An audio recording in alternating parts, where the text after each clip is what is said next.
Anda kembali di iNews Pagi pemirsa. Petugas gabungan terus menggelar operasi justisi untuk mengawasi penggunaan masker di masa PSBB. Ya, sanksi sosial akan diberikan bagi warga yang tidak menggunakan masker saat di tempat umum.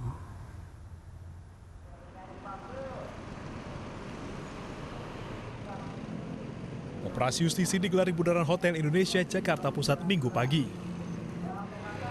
Selama operasi, petugas tidak menemukan pelanggaran. Warga yang bersepeda dan berolahraga pun tetap menggunakan masker dan menjaga jarak. Kendati demikian, petugas tetap bersiaga mencegah kerumunan massa yang berpotensi menambah kasus persebaran COVID-19. Sanksi sosial akan diberikan bagi warga yang tidak menggunakan masker saat di tempat umum. Pada prinsipnya kalau hari ini kita tidak menemukan pelanggaran yang signifikan. Artinya warga kita ini kalau untuk masalah menggunakan masker 99% lah mereka menyadari. Bahkan hari ini kita tidak menemukan satupun yang tidak menggunakan masker. Yang perlu kita jagain adalah kerumunan warga. Beda halnya dengan operasi justisi di pertigaan Lampiri, Kalimalang, Jakarta Timur.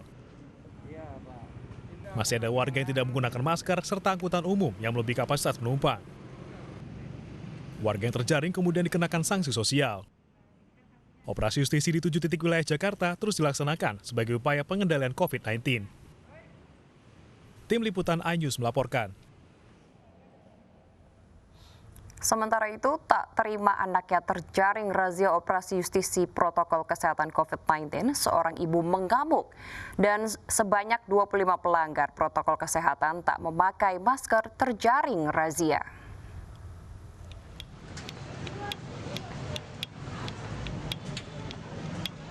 Petugas gabungan Minggu malam gelar operasi justisi protokol kesehatan COVID-19 di lingkungan pusat kuliner Jalan Veteran dan Jalan Landak. Saat razia, banyak ditemukan warga tidak memakai masker. Bahkan seorang mama mengamuk karena tak terima anaknya terjaring razia tak pakai masker.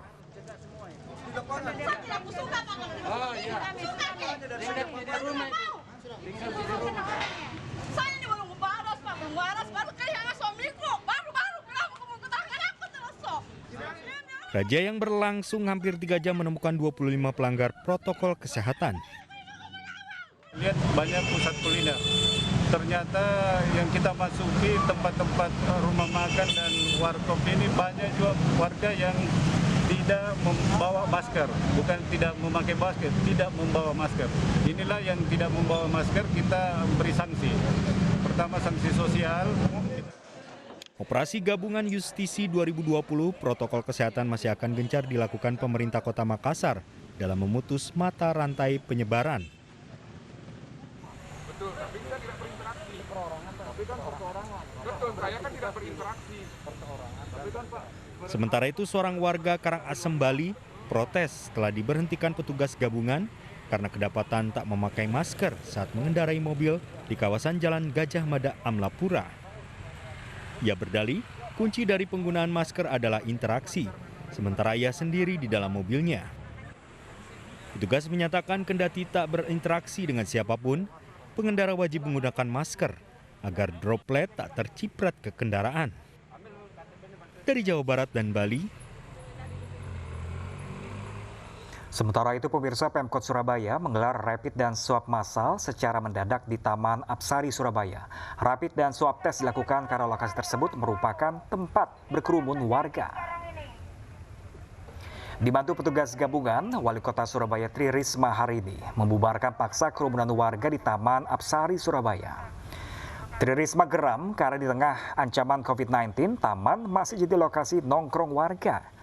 Bahkan masih banyak warga yang tidak mengenakan masker. Tri Risma lalu memberikan perintah kepada Satpol PP Pemkot Surabaya untuk memblokir jalan dan lakukan rapid serta swab tes di tempat kepada pengunjung taman. Iya, sebetulnya sasaranku bukan di sini. Tapi tadi aku sempat motor terus ternyata di sini banyak sekali, ya udah kita berhenti di sini ya. Bu, nanti kalau ada yang reaktif gimana, Bu? Langsung kita isolasi di hotel. Dilanjutkan swab? Iya, langsung ini kalau reaktif langsung swab sekarang ini. Dan ini terus Bu ya. Pemirsa, Indonesia kembali mencatat rekor penambahan tertinggi kasus positif corona. Pemerintah menyoroti Jawa Tengah dan Jawa Timur yang tingkat kesembuhan rendah namun tingkat kematian tinggi.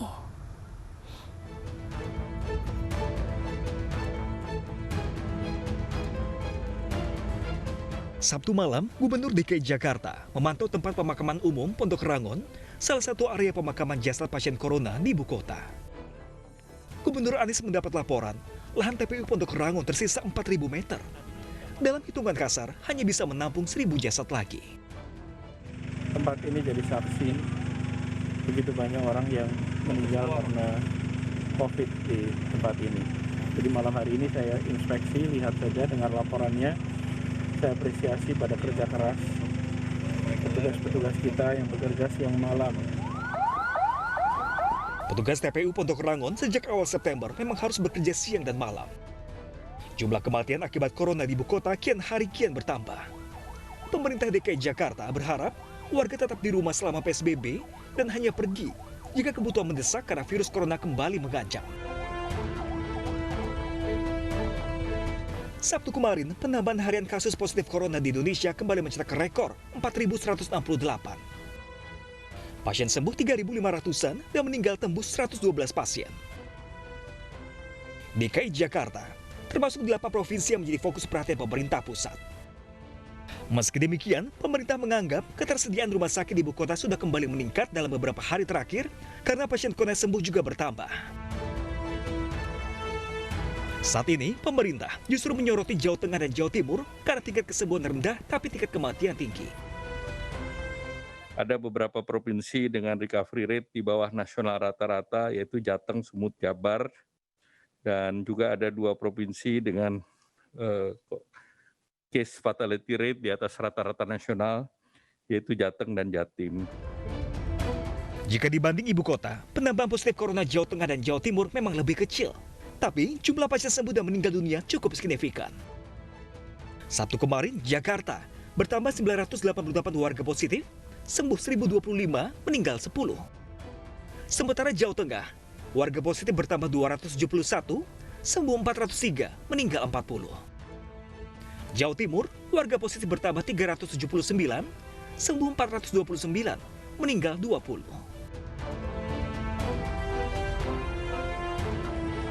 Komite Penanganan Corona dan Pemulihan Ekonomi Nasional merekomendasikan keseimbangan penanganan kasus corona di wilayah Indonesia.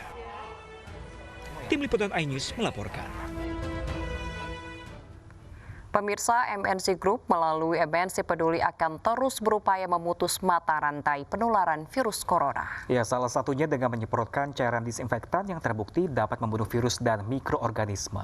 Penyemprotan dilakukan di lingkungan perkantoran untuk memberikan rasa aman dan nyaman seluruh karyawan yang bekerja di lingkungan MNC Group.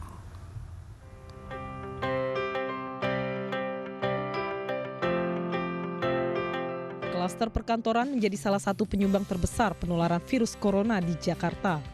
Bahaya virus asal Wuhan ini kini tengah mengintai karyawan yang bekerja di kantor. Untuk itu, sebagai langkah antisipasi penyebaran virus corona di klaster perkantoran, MNC Peduli bekerjasama dengan Palang Merah Indonesia DKI Jakarta melakukan penyemprotan cairan disinfektan di sejumlah wilayah perkantoran MNC Group.